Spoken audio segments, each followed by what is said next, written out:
ಲೋಕಾಯುಕ್ತ ಸಂಸ್ಥೆಯಲ್ಲಿ ಭ್ರಷ್ಟಾಚಾರ ಆರೋಪ ವಿಚಾರಕ್ಕೆ ಸಂಬಂಧಪಟ್ಟಂತೆ ಎಸ್ಐಟಿ ತಂಡದ ಅಧಿಕಾರಿಗಳಿಂದ ಪಂಚನಾಮೆ ನಡೆಯುತ್ತಿರುವಂಥದ್ದು. ಬಂಧಿತ ಆರೋಪಿ ಅಶೋಕ್ ಕುಮಾರ್ನ ಕರೆದೊಯ್ದು ಈಗ ಎಸ್ಐಟಿ ತನಿಖೆಯನ್ನು ಮಾಡ್ತಾ ಇದೆ. ನಗರದ ಪ್ರತಿಷ್ಠಿತ ಹೋಟೆಲ್ನಲ್ಲಿ ಕರೆದೊಯ್ದು ಪರಿಶೀಲನೆಯನ್ನು ಮಾಡ್ತಾ ಇದೆ. ಹಣಕಾಸು ಅವ್ಯವಹಾರ ಮಾತುಕತೆ ನಡೆದಂತಹ ಬಗ್ಗೆ ವಿಚಾರಣೆಯನ್ನು ಕೂಡ ಎಸ್ಐಟಿ ತಂಡ ನಡೆಸ್ತಾ ಇದೆ.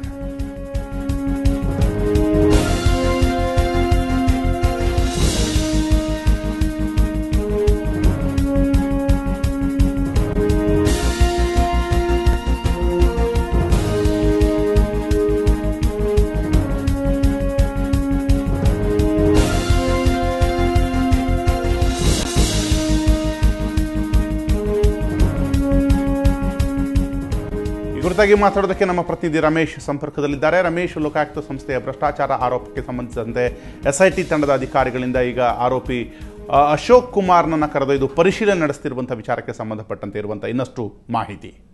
ರಾಘವೇಂದ್ರ, ಲೋಕಾಯುಕ್ತ ಸಂಸ್ಥೆಯಲ್ಲಿ ಏನೊಂದು ಭ್ರಷ್ಟಾಚಾರ ನಡೆದಿದೆ ಅನ್ನುವಂತ ಪ್ರಕರಣಕ್ಕೆ ಸಂಬಂಧಪಟ್ಟಂತೆ ಮೊಟ್ಟ ಮೊದಲ ಬಾರಿಗೆ ಅರೆಸ್ಟ್ ಆಗಿದ್ದಂತ ಅಶೋಕ್ ಕುಮಾರ್ನ ವಿಚಾರಣೆಯನ್ನ ಎಸ್ಐಟಿ ಪೊಲೀಸರು ಚುರುಕುಗೊಳಿಸಿದ್ದಾರೆ ಅಂತಾನೆ ಹೇಳ್ಬೋದು. ಅಂದ್ರೆ ಇವತ್ತು ಮಧ್ಯಾಹ್ನದ ಹೊತ್ತಿಗೆ ಎಸ್ಐಟಿ ಪೊಲೀಸರು ಎಸ್ಐಟಿ ಕಚೇರಿಯಿಂದ ಆತನನ್ನ ಪ್ರತಿಷ್ಠಿತ ಹೋಟೆಲ್ ಒಂದಕ್ಕೆ, ಅಂದ್ರೆ UB ಸಿಟಿಯ ಸಮೀಪದಲ್ಲಿ ಇರುವಂತಹ ಒಂದು ಪ್ರತಿಷ್ಠಿತ ಹೋಟೆಲ್ಗೆ ಕರ್ಕೊಂಡು ಹೋಗಿರುವಂತಹದ್ದು. ಅಂದ್ರೆ ಆ ಒಂದು ಹೋಟೆಲ್ ನಲ್ಲಿ ಈ ಅಶೋಕ್ ಕುಮಾರ್ ಕೆಲ ಅಧಿಕಾರಿಗಳ ಜೊತೆ ನಡೆಸಿದಂತ ಒಂದಷ್ಟು ಅವ್ಯವಹಾರ ಸಂಬಂಧಪಟ್ಟಂತೆ ಮತ್ತೆ ಆ ಹೋಟೆಲ್ಗೆ ಬಂದು ಹೋಗಿರುವಂತಹದ್ದು ಎಲ್ಲವೂ ಸಂಬಂಧಪಟ್ಟಂತೆ CCTV ಫುಟೇಜ್ ಸಿಕ್ಕಿರುವಂತಹದ್ದು.